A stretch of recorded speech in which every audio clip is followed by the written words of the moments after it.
지금 당장은 아니라 하더라도 좀 이렇게 길게 보고 묻어두면은 좋을 만한 그런 거는 낙폭과대주에서 기회가 있지 않을까 하는 차원에서 한번 생각해 봅니다. 자, 지금 한번 민 부장님. 네. 뭐 금년 들어서 이렇게 낙폭과대라 할 만하면은 적어도 뭐 반토막 이 정도는 돼야 낙폭과대라 할 만한데 그런 종목들을 한번 소개를 한번 해주실 수 있을까요? 가치는 별로 달라진 게 없는데 가격이 많이 떨어진 종목들이 있을 수 네. 있거든요. 그래서 오늘은 그 시간이 상당히 중요하지 않을까 싶고 아하. 26개 업종으로 분류를 해서 제가 연초유효 수익률을 뽑아보니까 건강관리 업종, 여기가 이제 제약바이오 쪽이라고 보시면 되겠죠. 예. 예, 가장 많이 하락을 했습니다. 그리고 이제 삼성전자와 하이닉스가 편입되어 있는 안타깝게도 반도체 업종이 한 13%, 그리고 뭐 기타 조선 업종도 수익률이 거의 없는 그러한 흐름이다라고 보시면 좋겠고요. 시가총액 1,000억 이상 중에 많이 빠진 종목들이 이렇게 뽑아보니까 아하. LNK 바이오부터해서 대부분 제약바이오 종목이 대부분 많이 편입되어 있더라. 업종벽이 대부분 건강관리네요. 네네네. 네, 그렇게 말씀드릴 수 있을 것 같습니다. 황 팀장님부터 한번 눈여겨볼 만한 종목이 있으실 것 같은데. 지금 아까 과대 낙폭 있는 쪽들 보면 대부분 다 순수 바이오, 신약 개발, 소위 말하는 뭐 항암제라던가 어떤 이런 제약 회사들을 만든 이런 약들을 만드는 제약 바이오 섹터였죠. 근데 우리가 잘 생각해 보면 코로나로 인해서 우리가 제조업들은 공장이 멈췄어요. 그렇죠? 네. 근데 이런 실험이나 연구실에서 하는 실험이나 임상실험 이런 것들이 멈췄을까요? 계속 아니죠. 네. 그러니까 그런 제약바이오 회사들은 그냥 어쩌 더 발전했을지도 몰라요. 시간이 흘렀기 때문에. 근데 타격은 주가만 입은 거죠. 주가만. 네. 아마 임상은 좀 늦어질 수 있겠죠. 코로나 때문에. 근데 이제 내년에 1월 달에 당장 JP모건 헬스케어가 있고 네. 또 이제 아마케도 있고 그렇다 네. 보면 제약바이오 섹터들은 오히려 지금부터는 정말 능력, 실력도 있지만 다만 주가만 많이 밀렸던 종목들. 뭐 제가 지금 딱 생각나는 건 ABL 바이오 같은 회사들인데 네.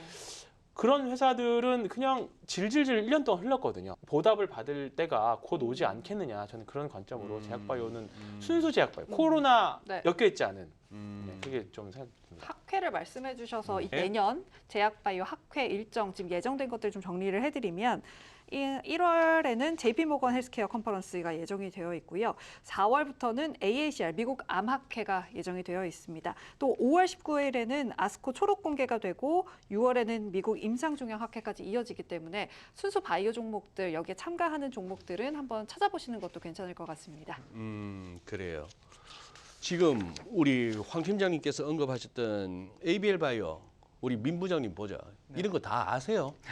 종목 들으면 뭔지 아세요? ABL 바이오는 이중항체 쪽이죠. 네. 네, 이중항체 쪽인데. 진짜 모르는 게 없다.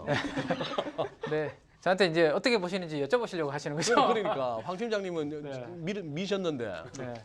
저는 그냥 이 ABL 바이오에 대한 개별적인 저는 의견보다 우리 하워드 막스가 이야기하실 모두가 어떤 자산에 리스크가 있다고 믿어서 매입을 꺼려하면 결국에 그 자산 가격은 리스크가 거의 없는 수준까지 떨어진다라고 이야기를 했거든요. 그래서 지금 바이오, 그다음에 방금 말씀해 주신 우리 팀장님 말씀해 주신 ABL 바이오가 다들 이제 바이오 안 쳐다보고 소외돼 있어서 안 사고 있고 꺼려하고 있는데 그러면 이 ABL 바이오의 가치는 리스크가 거의 없는 수준까지 좀 떨어져 있는지 그 부분을 한번 고민해 보시면 좀 좋지 않을까 싶습니다. 그래요.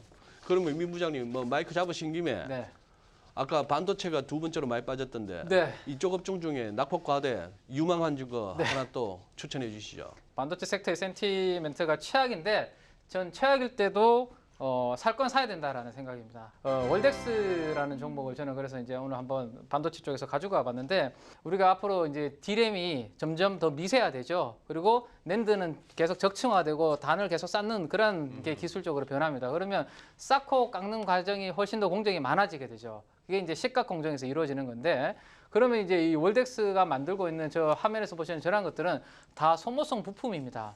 당연히 그 쌓고 깎는 환경이 가혹해지면 가혹해질수록 그 부품들은 빨리빨리 이제 교환이 될 수밖에 없는. 네. 그래서 계속해서 이제 들어가게 되고요. 전방 고객사가 한두 군데에 많이 돼 있는 게 아니라 250여 개 고객사가 골고루 편성이 되어 있습니다. 우리나라 뭐 삼성전자, 하이닉스부터 해서 해외 인텔부터 많은 전방 고객사가 있다라는 부분이 있고 또 하나 이제 특징은 이제 실리콘 같은 것들을 만드는 이제 원 소재가 인곳이라는 거잖아요. 인곳인데 이 해외 쪽에 미국에 이제 자회사가 있습니다. WCQ라고 미국의 램 리서치라고 글로벌 시각 장비 1위 회사의 바로 옆에 그 자회사를 가지고 있습니다. 그래서 그 자회사가 이 실리콘을 만드는 원재료부터 수직 계열화를 이루어졌기 때문에 제가 봤을 때는 충분히 경쟁사 대비해서 원가 경쟁력도 있다라고 말씀을 좀 드릴 수 있을 것 같아요. 그래서 원래 2분기에 새로운 공장을 증설했고 이게 본격적으로 하반기부터 돌아가거든요. 네. 그러면 2분기부터 약간 부진했던 실적이 하반기 내년으로 갈수록 숫자도 좋아질 거고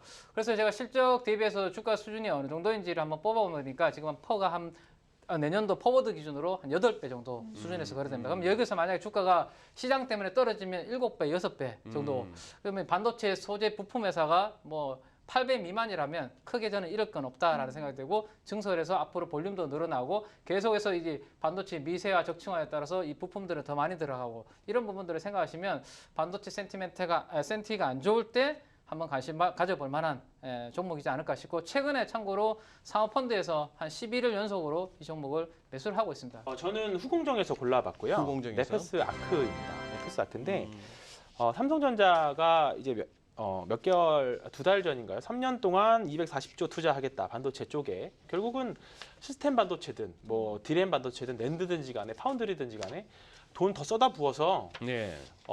후발주자랑 격차를 확 벌리겠다. 삼성전자의 위대함을 보여주겠다라는 거잖아요. 근데 이 부분이 어떻게 보면 삼성전자의 발목을 잡는 부분이에요. 왜냐하면 돈을 쏟는 구간이잖아요. 네. 돈을 쏟는 구간, 돈을 벌어들이는 구간이 아니라 자료 찾아보시면 2018년도에는 170조를 쏟았습니다. 그리고 나서 주가는 2019년, 20년부터 화답하기 시작했잖아요. 네. 그러니까 삼성전자는 지금부터 또 쏟는 거니까 이거를 리턴을 하려면 또 시간이 좀 걸린다고 봐요. 근데 그 쏟는 기간 동안 소재 장비는 수혜를 먼저 받겠죠. 네, 그래서 저는 내년에는 대형 반도체 회사들보다는 소부장이 더 낫다라고 보는 입장인데 그 중에서 네페스 아크는 이제 반도체를 테스트하는 공정입니다. 근데 파운드리나 시스템 반도체로 갈수록 예전에는 그냥 테스트만 하고 조립만 하고 하는 좀 단순 업무였는데 이제 반도체 시스템 반도체로 가면 갈수록 다품종 소량 생산이거든요. 네. 그러면 그에 맞춰서 테스트할 수 있는 업체들이 아하. 더 주목을 받는 거죠. 그럼 우리가 테스트하면 생각나는 업체들 유니테스트, 뭐 네페스 아크, 테스나, 그다음에 한미반도체, DB하이텍 뭐 이런 종목들이 있는데 이런 쪽은 제가 뭐 네페스 아크가 특별히 좋아 보이는 이유는 내년에 가장 실적에 대한 성장성이 높아서 그렇습니다. 공부를 해보시면 되는데 테스트 업체들은 지금 어떤 걸 사셔도 가장 저는 좋을 거라고 생각합니다. 그래서 트렌드라는 게 있거든요.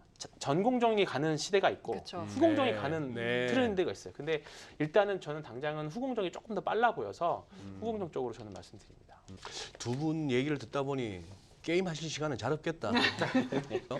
민 부장님, 그래도 하나만 더 꼽아 주시죠. 네, 2022년 대선이 본격적으로 지금 뭐 불이 대선 붙어서 레이스가 시작이 됐죠. 가까워지고 있는데 보통 이렇게 선거 시즌이 되면 그 정책 관련해서 대표적으로 이야기 나오는 게 뭐 복지, 그다음에 일자리 창출 뭐 이런 것들 이야기가 많이 나오죠. 그래서 복지 관련해서는 현대 이지벨 같은 기업들, 그다음에 일자리 창출은 원티드랩이라고 새롭게 상장된 회사가 있습니다. 그래서 그런 회사들 보시면 되는데 제가 봤을 때는 2022년도에 또 하나의 이제 대선 정책 관련해서 화두는 친환경, 그리고 이제 건설 관련된 왜냐하면 부동산에 대해서 이제 우리 민심이 조금 안 좋기 때문에 이 건설 정책 공약도 아마 나오지 않을까라는 생각을 해볼 수 있습니다. 그래서 친환경과 건설의 양수 겸장을 가지고 있는 인선 ENT를 한번 지금쯤이면 한번 공부해 보실 만하다는 생각입니다.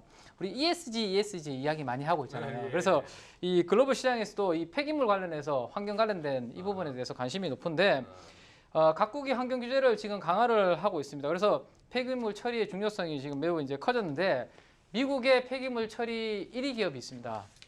티커가 WM이라고 씁니다. 웨이스트 매니지먼트라고 해서 WM을 쓰고 있는데 그 회사의 차트를 한번 보시면 $160 육박하면서 지금 시장의 흐름과 상관없이 계속해서 저렇게 올라오는 그림을 보이고 있습니다. 이 폐기물 관련주는 시장이 흔들려도 경기 방어주로서의 인정받으면서 주가가 저렇게 미국에서도 이 폐기물 관련주들이 올라오고 있죠. 그래서 폐기물 처리 시장 성장에 따른 수혜를 그대로 이제 실적으로 보여주면서 올라오고 있다라고 보시면 될 것 같아요. 그래서 우리나라도 하반기 그리고 내년 초 이렇게 건설 폐기물 처리 관련해서 단가 인상 뭐 이런 부분도 이슈도 있기 때문에 한번 모멘텀이 있지 않을까 싶은데 건설 폐기물 쪽에서 우리나라 뭐 1위 회사라고 보시면 됩니다. 그러면 만약에 건설 쪽 네. 그러면 혹시라도 부동산 정책이 만약에 서울이나 경기 지역에 뭐 재개발, 뭐 재건축 이쪽이 강화가 돼서 좀 뒤집게 되면 당연히 폐기물이 많이 나오겠죠. 건설 폐기물이. 리모델링 쪽에서도 나오지 않나요? 네, 리모델링 쪽에서 나올 수 있고요. 그래서 이제 매립, 소각 이런 부분들에 대해서 단가가 계속 올라가면 실적으로 내년도에 이어질 수 있다라는 생각이 있고 또 하나 새롭게 시작하고 있는 하고 있는 것 중에 자동차 해체라고 있습니다. 자동차를 해체할 때 주로 나오는 게 뭐죠? 고철이라는 게 나오죠. 예. 근데 최근에 이 고철 가격이 어떻게 되냐면 계속 상승하고 있습니다. 우리가 고철을 철 스크랩이라고도 부르거든요. 스크랩. 예, 그래서 네. 친환경 쪽에 상대적으로 이제 우리가 예전에 고로 전기로 이야기했었죠. 그래서 전기로에 대한 관심도가 높아지다 보니까 고로에 대한 가격이 올라가고 있습니다. 그 고로 가격이 올라가면 당연히 인선 ENT가 차를 해체해서 파는 고철 가격도 올라가기 때문에 수혜를 볼 수 있다. 그다음에 폐배터리 재활용. 우리가 배터리 지금 이제 2차 전지 많이 하고 있는데 앞으로 이 많은 배터리를 재활용을 어떻게 할 것인지 이 산업도 분명히 관심을 가져야 되거든요. 그 부분도 인선 ENT가 시작을 하고 있기 때문에 지금 주가가 많이 하락한 상황에서 관심 있게 볼 만한 기업이지 않을까 생각됩니다. 이러면 안 되는데 나이 진짜 팔랑귀라서 지금 듣다 보니까 막 사고 싶어져. 너무 약을 잘 판다 우리 민 부장님.